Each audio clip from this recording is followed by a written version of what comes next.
Salam Bapak Ibu Saudara yang dikasihi oleh Tuhan, kembali lagi di Studio Kristen. Kesempatan kali ini kita akan menyaksikan kesaksian seorang murtadin di mana dia berpindah dari agama Islam masuk ke dalam agama Kristen.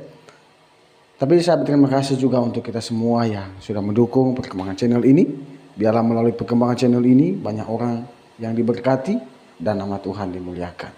Baiklah Bapak Ibu, mari kita menyaksikan bagaimana kesaksian seorang murtadin ini, bagaimana Tuhan mengubah hidupnya dan akhirnya dia memutuskan untuk dirinya dibaptis dan percaya kepada Yesus. Mari kita dengar bagaimana kesaksiannya. Tuhan Yesus memberkati kita. Bagaimana saya mengikut Tuhan untuk pertama kali? Ya, saya mau cerita background dulu, latar belakang keluarga saya. Saya lahir dari keluarga Muslim. Saya anak bungsu dari 5 bersaudara. Dan sampai saat ini semua keluarga saya masih tetap Muslim. Di sini saya mau cerita bagaimana pertama kali Tuhan memperkenalkan dirinya kepada saya. Ya, jadi waktu itu tahun 2001 awal saya bekerja di satu perusahaan penerbangan nasional di Indonesia dan saya ditempatkan di Bali. Jadi di sana saya kontrak untuk bekerja selama 5 tahun. Saya waktu itu sebagai pramugari dan saya ditempatkan bersama teman-teman seangkatan saya waktu itu dan dalam satu tempat yang sama untuk tinggal gitu. Jadi kami tinggal di apartemen bareng. Saya percaya bukan kebetulan. Jadi saya memilih untuk tinggal bersama teman saya yang Kristen. Dia Kristen.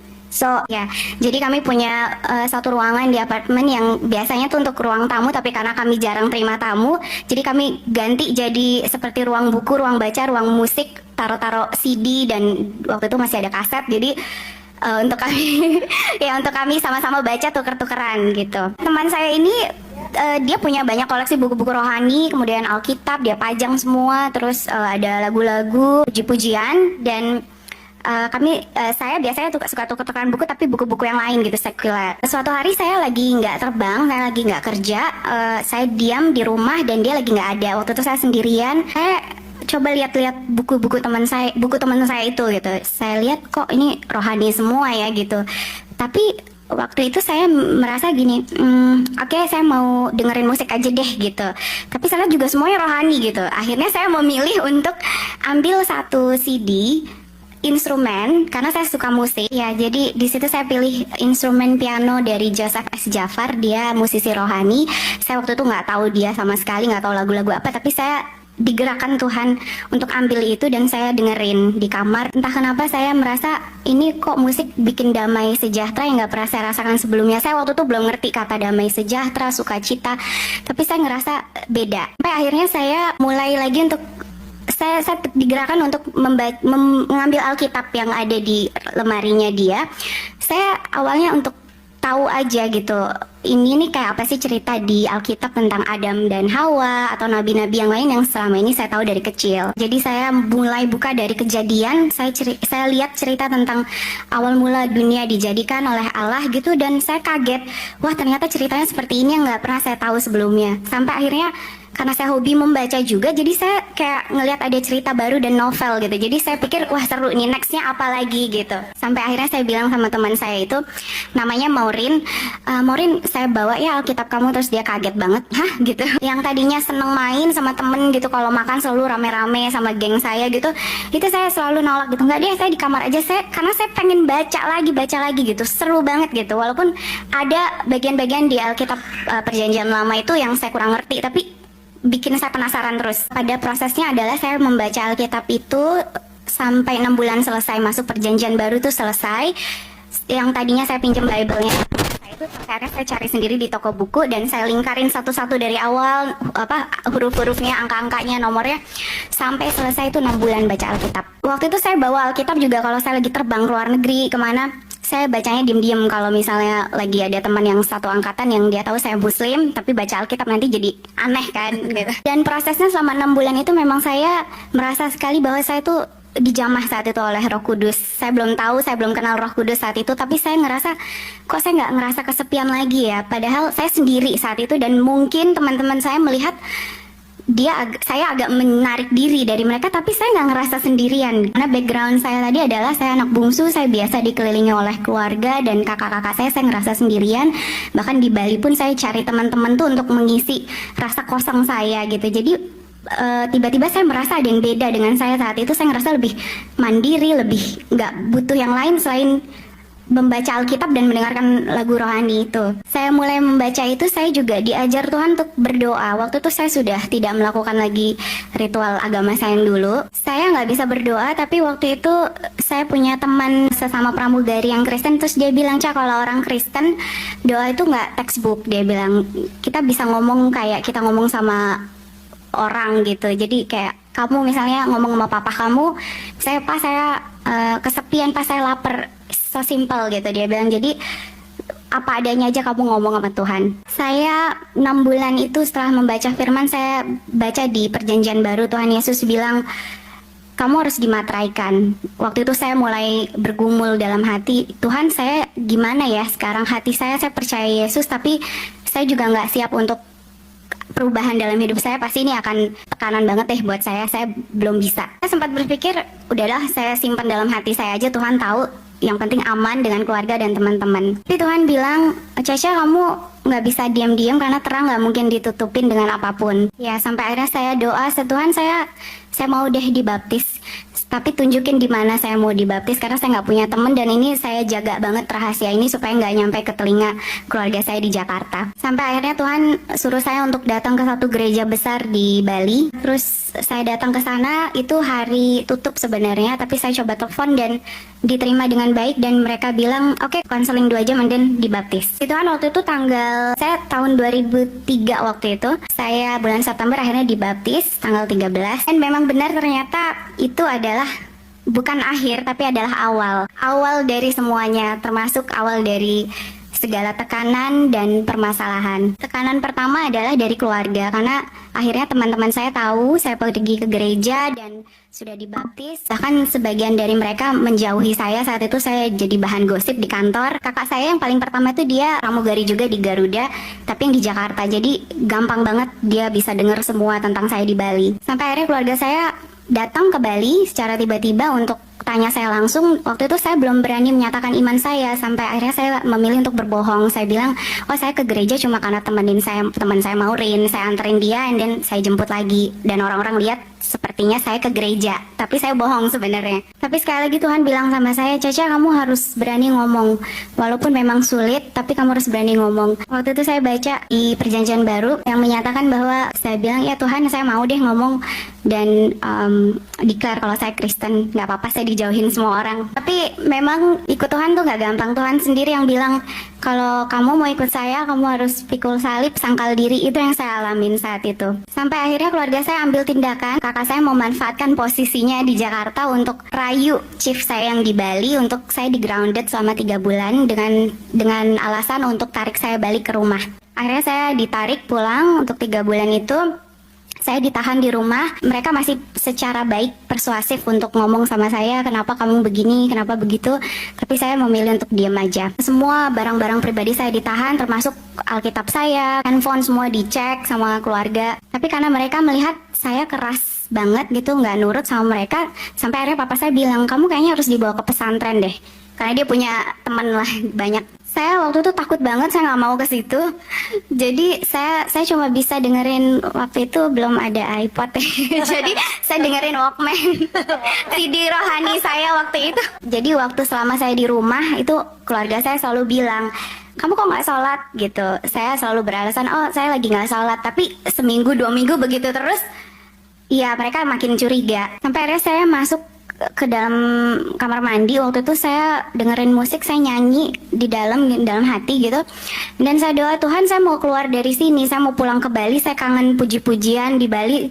Dan waktu saya di Bali itu saya biasa kalau gereja 3 kali seminggu, saya 3-3-nya datang karena saya senang puji-pujian dan saya ngerasa tenang di situ. Terus di situ Tuhan jawab. Tiba-tiba papa saya panggil, kemudian saya dan kakak saya duduk bareng. Terus mereka bilang, papa saya bilang gini, saya tahu kamu udah Kristen, di koper kamu ada Alkitab, dan saya tahu kamu di handphone semua isinya Alkitab dan ayat-ayat. Saya kasih kamu pilihan, kamu mau balik lagi dan kita maafkan, kemudian kita anggap selesai, atau silakan keluar dari rumah saya dan tidak saya anggap lagi sebagai anak. Satu, saya nggak bisa ngomong karena saya tahu saya masih bayi rohani, saya nggak bisa debat tentang Alkitab, kenapa begini, kenapa begitu.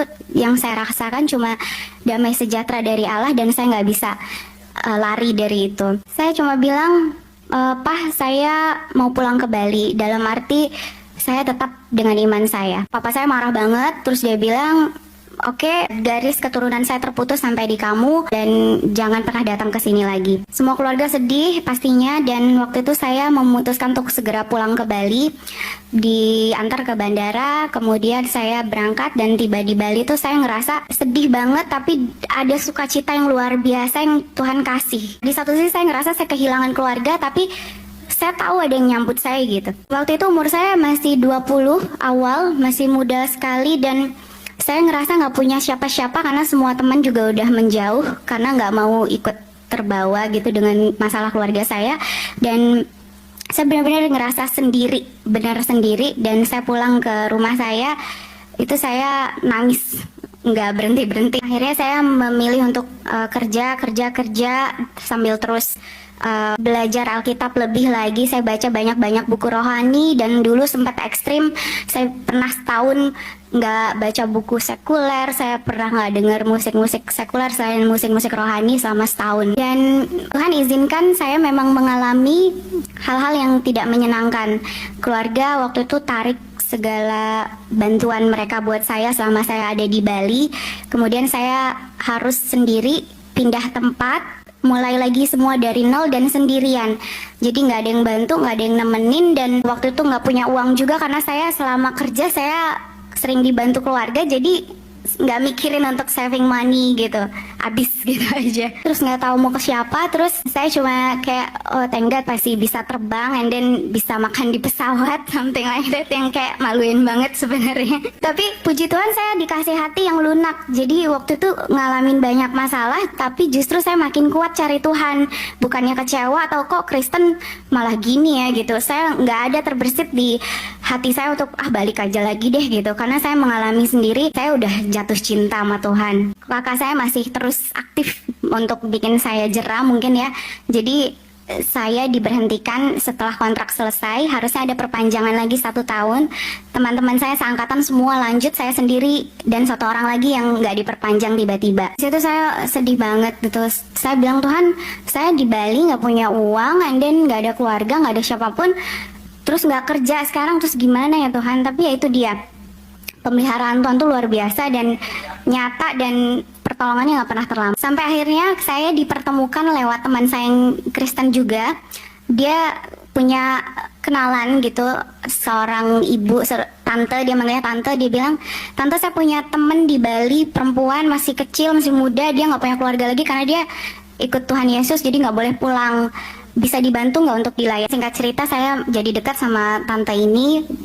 Dia orang pelayanan banget, satu keluarga tuh semua pelayanan. Dia orang Batak, famnya Hutapea. Dan saya udah nggak tahu mau ngapain di Bali, sampai akhirnya dia bilang, Mel, kamu ke Jakarta aja, kita ketemuan, tinggal sama saya. Saya tinggal di rumahnya selama 2,5 tahun.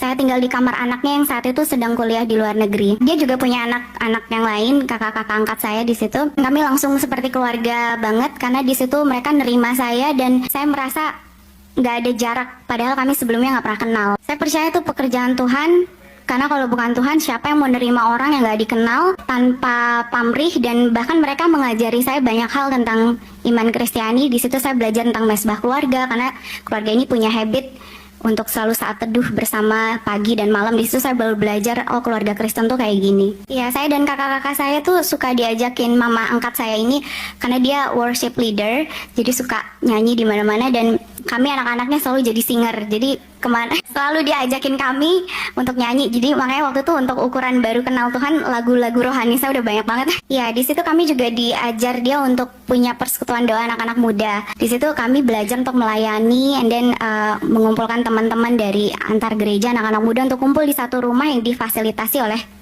teman-temannya mama saya. Ya, di situ saya pertama kali ketemu dengan suami saya. Kita sama-sama pelayanan. Terus kami akhirnya mulai aktif terus pelayanan, dan 2,5 tahun saya tinggal sama keluarga ini sampai akhirnya saya boleh dipertemukan lagi sama keluarga saya yang kandung. Kan selama itu keluarga saya lose kontak, jadi nggak pernah mau terima SMS atau telepon saya. Tiba-tiba kakak saya SMS terus dia bilang, "Mama sakit, kamu bisa nggak datang?"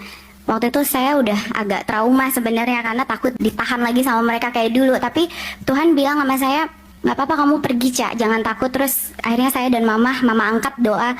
Terus mama saya bilang, "Tuhan yang akan jaga kamu, kita topang doa, berangkat aja pulang, karena pasti Tuhan mau buat sesuatu buat keluarga kamu."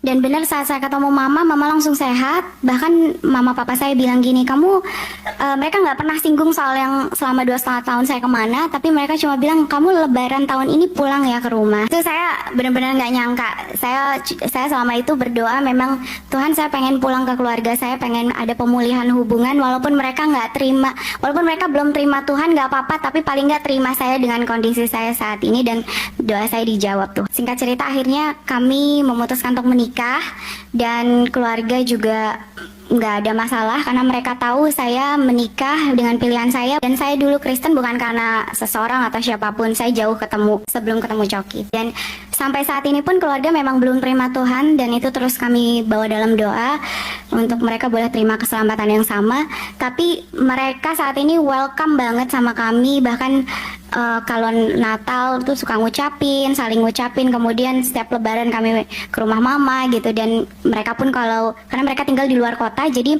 mereka kalau ke Jakarta pasti senangnya tinggal di sama kami sekarang. Dan saya percaya mereka bisa begitu karena Tuhan memang gerakan hati mereka, dan karena mereka melihat banyak perubahan yang terjadi pada diri saya. Jadi saya mau bilang, kalau kita sebagai orang Kristen, kalau kita bilang kita anak Allah, ya tunjukkan itu, karena kita adalah Alkitab berjalannya Tuhan. Dan ternyata memang masalah yang Tuhan izinkan terjadi itu karena Tuhan mau bentuk karakter kita untuk jadi manusia baru. Jadi kalau kita lagi punya masalah, ya jangan menggerutu atau menyalahkan Tuhan, tapi syukuri aja karena kita tahu Tuhan punya rencana untuk ini. Ya, dan sampai saat ini pun Tuhan masih izinkan saya untuk melayani teman-teman yang Tuhan pertemukan, yaitu yang ngalamin nasib yang sama, hal yang sama sama saya, yang lagi bermasalah sama keluarganya karena ikut Tuhan, dan yang banyak lah yang sama, sampai akhirnya saya bisa nguatin mereka dan ngasih mereka dorongan untuk berani gitu.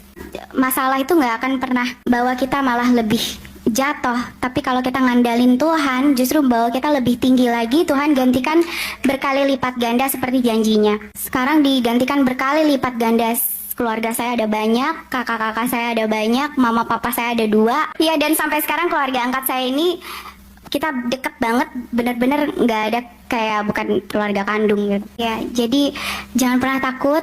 Kalau ada masalah, bawa ke Tuhan. Jangan pernah ninggalin dia. Jangan pernah nanya, "Why me God, why me?" Itu kuncinya cuma satu. Saya dulu nggak pernah nanya, "Tuhan, kenapa kayak gini ya Tuhan?" Tapi saya cuma cari dia dan percaya sama dia. Terima kasih. Mazmur 14 ayat 1 sampai yang ke-7 mengatakan kebebalan manusia. Untuk pemimpin biduan dari Daud. Orang bebal berkata dalam hatinya, "Tidak ada Allah." Busuk dan jijik perbuatan mereka. Tidak ada yang berbuat baik. Tuhan memandang ke bawah dari surga kepada anak-anak manusia untuk melihat apakah ada yang berakal budi dan yang mencari Allah. Mereka semua telah menyeleweng, semuanya telah bijak, tidak ada yang berbuat baik, seorang pun tidak. Tidak sadarkah semua orang yang melakukan kejahatan, yang memakan habis umatku seperti memakan roti, dan yang tidak berseru kepada Tuhan? Di sanalah mereka ditimpa kekejutan yang besar.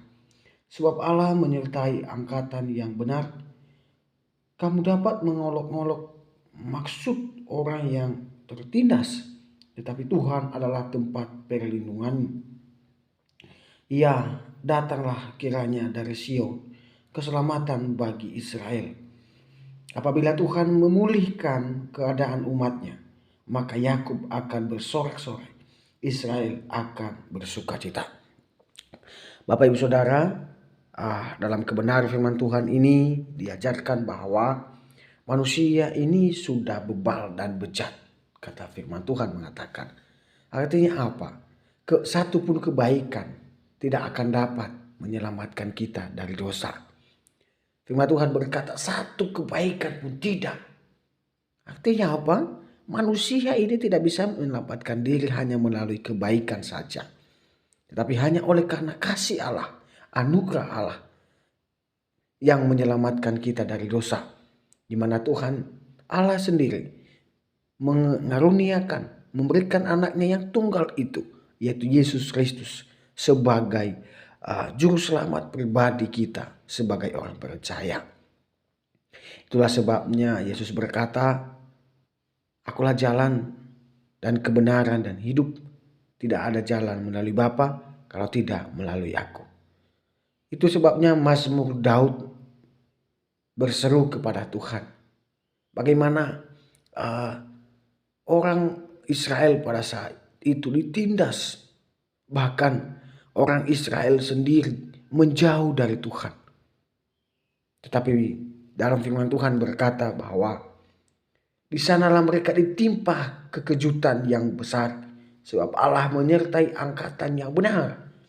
Kamu dapat mengolok-olok maksud orang yang tertindas. Tetapi Tuhan adalah tempat perlindungannya. Wah, luar biasa Bapak Ibu Saudara. Mungkin dalam hidup kita ada banyak tantangan, rintangan. Bahkan kita percaya Yesus, mengikut Yesus dan mengambil keputusan untuk ikut Yesus. Maka ada orang yang tidak senang dengan kita. Maka ada orang yang membuat kita jatuh, membuat kita down. Ya kan? Ada banyak tantangan dan rintangan dan godaan. Tetapi firman Tuhan berkata, orang benar akan diberkati dan akan dilindungi oleh Tuhan. Orang yang takut akan Tuhan, maka perlindungannya adalah Tuhan. Bapak Ibu Saudara, kita sudah mendengar bagaimana kesaksian dari seorang murtadin. Dia benar-benar bersandar kepada Kristus. Bukan karena seorang murtadin ini orang yang benar, bukan. Tetapi dia anak orang berdosa. Kita manusia orang berdosa. Tetapi dia menyaksikan kesaksian di depan banyak orang. Karena dia sudah bertemu dengan Yesus. Karena Allah Roh Kudus sudah menjamahnya. Maka dari itu percayalah kepada Yesus, maka engkau akan selamat. Dan kalau tidak percaya kepada Yesus, engkau akan binasa. Maka dari itu pilihlah mana yang kamu mau suka. Hidup ini pilihan kawan. Ya, hidup ini pilihan. Mau pilih Yesus atau tidak. Ya, mau pilih jalan yang lurus itu silakan. Kalau tidak juga enggak apa-apa. Hidup ini pilihan. Sekali lagi, hidup ini pilihan. Pilihlah yang menjadi Tuhan dan juru selamatmu, yaitu di dalam Tuhan Yesus. Terima kasih. Sampai jumpa di video berikutnya. Tuhan Yesus memberkati kita.